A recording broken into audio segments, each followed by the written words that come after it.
SNX Marathi, Siddheshwar news express, सत्यासाठी SNX सोबत। भारतातील पहिला डायमिथाइल इथर म्हणजेच DME उत्पादन प्रकल्प आता सोलापुरातील चिंचोळी MIDC येथे कार्यान्वित झाला आहे।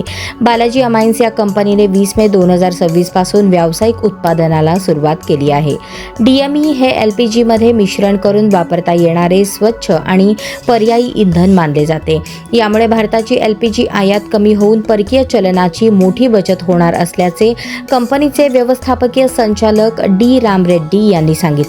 अत्याधुनिक तंत्रज्ञानावर आधारित या प्रकल्पाची वार्षिक उत्पादन क्षमता तब्बल 1 लाख मेट्रिक टन इतकी आहे। विशेष म्हणजे व्यावसायिक स्तरावर DME उत्पादन करणारी बालाजी अमाइन्स ही भारतातील एकमेव कंपनी ठरली आहे।